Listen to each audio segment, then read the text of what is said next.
Well, Governor Jerry Brown's father, former Governor Pat Brown, had a profound and lasting impact on shaping California of today. In the documentary, California State of Mind, Pat Brown's granddaughter offers an intimate look at this iconic politician and the making of a political dynasty. I recently spoke with the film's director, Sascha Rice, and her sister, executive producer Hilary Armstrong, about their family and the film. First, a clip from California State of Mind, The Legacy of Pat Brown.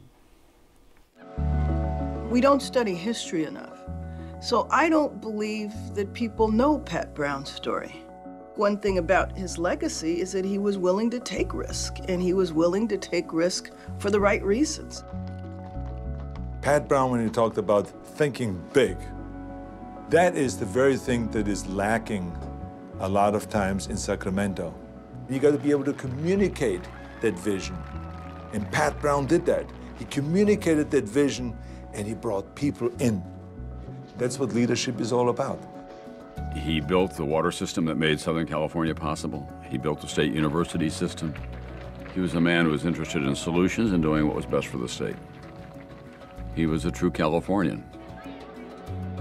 I think that government should try to do things for people, not to the point of doing everything for them, but I don't believe in seeing people suffer while government sits by and lets the individual take care of himself.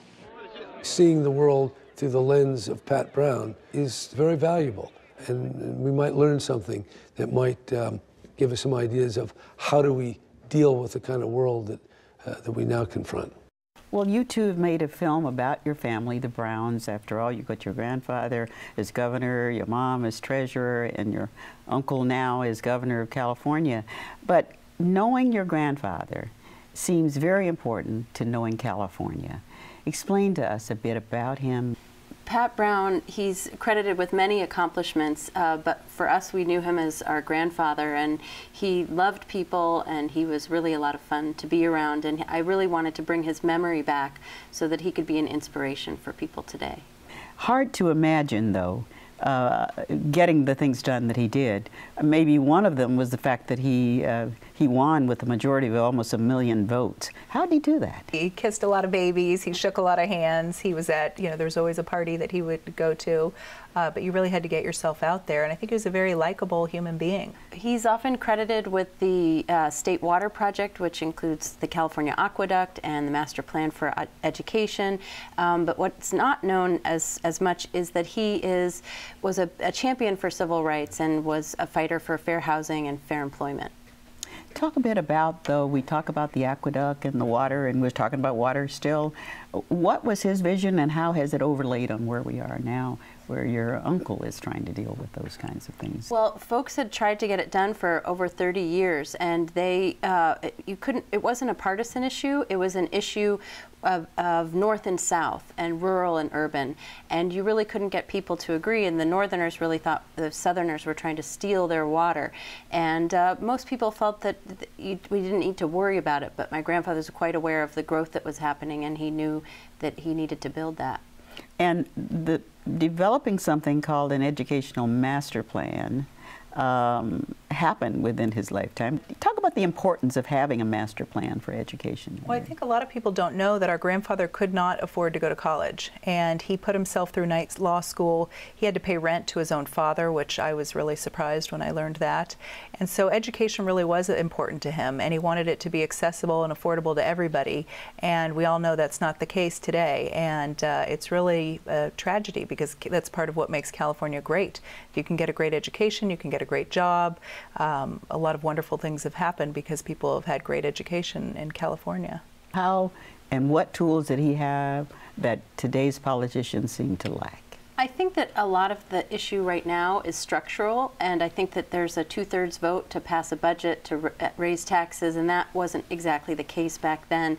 And so he used to call that the tyranny of the minority. So you need a supermajority to get anything done. So regardless of what party you're in, whoever's in power gets stuck. And then also term limits. I think he used to say that there are natural term limits when you come up for re-election. He had a lot of turf that he covered. He signed this bill that the Fair Employment Practices piece of legislation, which had to do with discrimination in hiring. I think one of the things that made him unique was he was incredibly candid, and he really felt strongly he needed to do what was right. And when he grew up, his mother really taught him to treat people equally, and fairness was always a quality that he valued.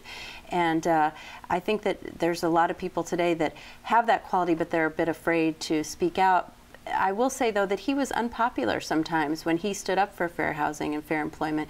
That preceded the National Civil Rights Act, and the climate was that was not a popular thing. He got advised to not do that, but he did it anyway, and there was a backlash, and then he fought for it. Why did it become so important in his life that he would look out for minority groups to the expense possibly of his own career?